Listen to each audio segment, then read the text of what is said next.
Welcome once again to Commander by Danon. Today's video was brought to us by Patreon supporter Tiz. Huge thanks to Tiz and the rest of my Patreon supporters. Tiz reached out asking for a budget deck led by Alela Cunning Conqueror. You see, this is a gift for their partner who is still learning about Magic. So we wanted the deck to be mostly budget and fairly easy to play. Also, and I know it's annoying to keep hearing this, but statistically if I don't ask you to like and subscribe, the video gets fewer subscribers. Alela Cunning Conqueror is a 4-mana 2/4 legendary fairy warlock with flying. Whenever we cast our first spell during each opponent's turn, we create a 1/1 black fairy rogue creature token with flying. Additionally, whenever one or more fairies we control deal combat damage to a player, we goad target creature that player controls. Personally, I think there's two ways to build Alela: fairies or instants. I think that instants are a great way to go, especially for new players, and I'll explain why. Priority is one of the things that new players mess up on regularly, and the stack can be very difficult to understand without a visual aid. Fortunately, I've got my lovely wife and editor Cutestuff to help out with this. Whoever's turn it is has priority. They get to cast spells and advance phases. However, all they're doing is checking to see if the spell resolves, or if anyone wants to do something before the phase advances. For example, player 1 casts a Craterhoof Behemoth. They don't just get to resolve the card and then go to their combat phase. They cast the spell, then pass priority. Player 2 has no response. Player 3 has no response. But player 4 does have a response. They cast Counterspell. Now, we continue around the table in turn order again. Player 1 has no response, and neither do players 2 nor 3. So the counterspell resolves and Craterhoof Behemoth is countered. The green player cries, as is right and proper. A few years ago, I had a conversation with a friend of mine about new players and the types of decks they should build when they're first getting into deck building.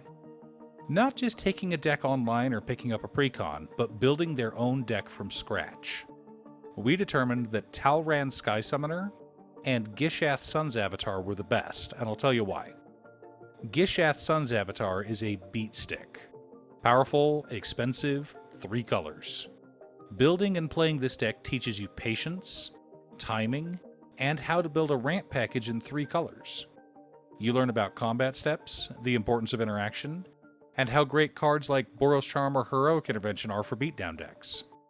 Meanwhile, Talran Sky Summoner wants you to run as many instants and sorceries as possible. This teaches you thoughtful deck building, but also patient playstyle. You play a land, then pass the turn. You smile at your opponents as they begin to sweat. After all, the scariest thing in Magic isn't a flight of dragons or a stampede of dinosaurs. The scariest thing in Magic is untapped islands. So that's the direction I went with for Alela Cunning Conqueror. We play lands, maybe ramp a little, then sit back and wait. We allow our opponents the privilege of playing Magic.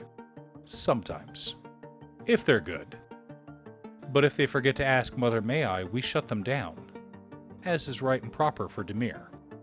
Well, before we get to our deck list, a quick word from our sponsor, Ultimate Guard. One of my favorite products Ultimate Guard has is their Xenoskin Sidewinder. The Sidewinder has a soft microfiber lining as well as the rugged Xenoskin shell we've all come to love. While the Sidewinder isn't a new product, they are now available in the beautiful two-tone Synergy series, like this black-green one seen here. Find it if your local game store carries Ultimate Guard products, or click the link down below to order yourself one from Amazon. In order to build a functional commander deck, you need lots of different pieces, which is why I try to rely on my handy-dandy checklist. 50 mana sources, usually split between 37 lanes and 13 pieces of ramp, 10 pieces of card advantage, 8 to 10 pieces of spot removal, 2 to 3 board wipes, 2 pieces of graveyard hate, and 1 sudden I win card. Oh, one more quick announcement before we get started. I'm currently streaming with my son over on Gaming with Danon as well as Twitch. It'll mostly be Final Fantasy XIV, but you're more than welcome to pop in and talk about Commander. Honestly, about half my streams are talking about manga, anime, or Commander. Our land base consists of Command Tower, Exotic Orchard, Drowned Catacomb, Ice Tunnel, Contaminated Aquifer, Sunken Hollow, Tainted Isle, Underground River, Choked Estuary, Temple of Deceit, Demir Aqueduct, Bajuka Bog, Myriad Landscape, Evolving Wilds, Terramorphic Expanse, 8 Islands, and 8 Swamps. Now, remember, this is a budget deck for a new player. Well, mostly budget. We'll get to that soon. If you were wanting a stronger land base, consider adding Fetch Lands, Watery Grave, and Morphic Pool. Also, I've had this debate for a long time whether to add tap lands or extra basics. Yes, I know cards like Dismal Backwater don't really do anything, but think about it like this. If we play Evolving Wilds and fetch an island, the island comes into play tapped. Next turn, we can tap it for blue. A card like Submerged Boneyard just comes into play tapped, but next turn we can tap it for either blue or black. Yes, I know that if we draw the island we can just play it, but without modifications, the island will never tap for black mana. Just something to think about. For mana ramp, we've got Dark Ritual, Soul Ring, Arcane Signet, Talisman of Dominance, Dimir Signet, Sky Diamond, Charcoal Diamond, Mind Stone, Felwar Stone, Thought Vessel, Sapphire Medallion, Jet Medallion, Decanter of Endless Water, Solemn Simulacrum, and Wayfarer's Bauble. Some cost reducers, some mana rocks, some land ramp, and a ritual. Not too shabby. Now, some people complain about the diamonds, but I personally love them, especially in 2-color decks. In a 3-color deck, you can run 3 Guild Signets and 3 Talismans, but you're very limited in a 2-color deck, especially in a deck without green in the color identity. Our card advantage package consists of Archmage Emeritus, Pull from Tomorrow, Notion Thief, Enduring Curiosity, Reconnaissance Mission, Coastal Piracy, Bident of Thassa, Drown in Dreams, Waterlogged Teachings, Kindred Discovery, and Fairy Mastermind. Now, we've also got a good cantrip package in Frantic Search, Deadly Dispute, Village Rites, Opt, Consider, Corrupted Conviction, Plumb the Forbidden, Otherworldly Gaze, Thought Scour, Experimental Augury, and Think Twice. Remember, our commander wants us casting spells on our opponent's turns. Trust me, it is so much fun to say to an opponent, in response, I cast Opt. The levels of anxiety this creates are delicious. Quick note on Fairy Mastermind. When I first presented the deck to Tiz, I let them know that this was a card I was recommending as a potential upgrade.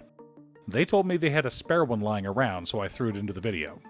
If you're trying to keep your deck more budget, replace Fairy Mastermind with a Brainstorm. Much cheaper and still thematic. For interaction and spot removal, we've got Negate, Counterspell, Rapid Hybridization, Reality Shift, Go for the Throat, Infernal Grasp, Resculpt, Dispel, Spell Pierce, Tragic Slip, Unwind, Urtai Resurrected, Brazen Borrower, Mana Leak, Hero's Downfall, Disallow, Doomblade, Eaten by Piranhas, Overcharged Amalgam, Wash Away, and Hullbreaker Horror. Yes, I know how disgusting Hullbreaker Horror is. Why do you think I included it? Also, for those new to Magic, don't worry about what Wash Away says. It's a whole lot of words that mean pay 1 blue, counterspell someone's commander. Yes, I'm serious. For board wipes, we've got Aetherize, which I love because it's one-sided. Evacuation isn't as good as Cyclonic Rift, but it is a fraction of the price. Finally, Perplexing Test leaves our army of tokens on the battlefield, which can be important. The core of our deck consists of Talran Sky Summoner and Scion of Una. Supporting our plan, we've also got Ghostly Flicker, Essence Flux, Undying Malice, Snapcaster Mage, and Mithril Coat. I love Mithril Coat in this deck to protect our commander.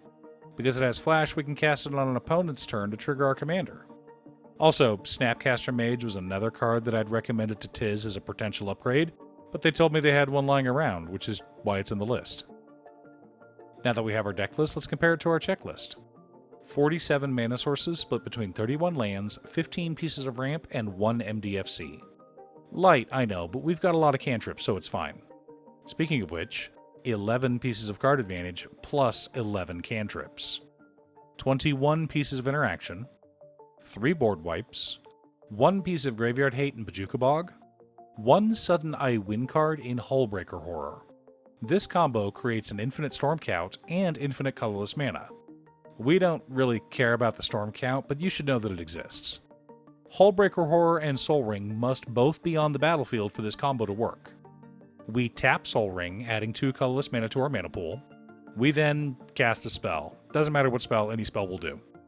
This triggers Hullbreaker Horror, allowing us to return target non-land permanent to its owner's hand.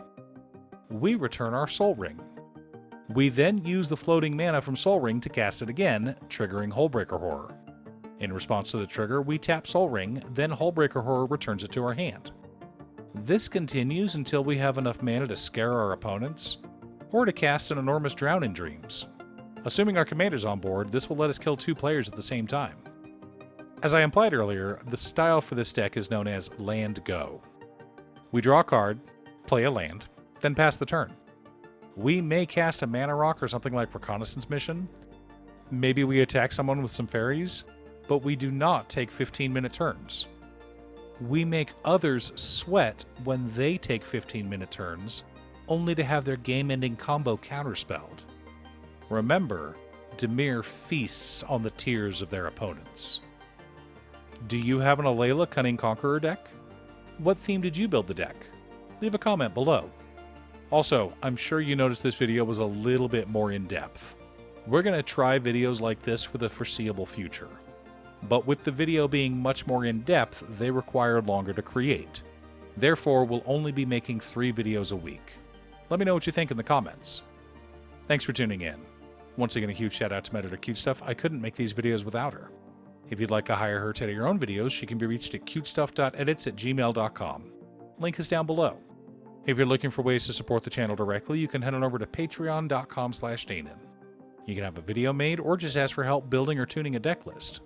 I also wanted to give a quick shout out to all of my patrons: Waffles, Jiraiya, Muffins, Marcus, Brett, Roxy, Alix, Borgin, Nazwin, Conga, Chris, Robert, William Pye, Kazaris, Booksoup, Patrick, Tiz, Art, Richard Sint, Boomy, Jackie, Finn, Zen, Osira, Justin, Christian, and Golden Walker.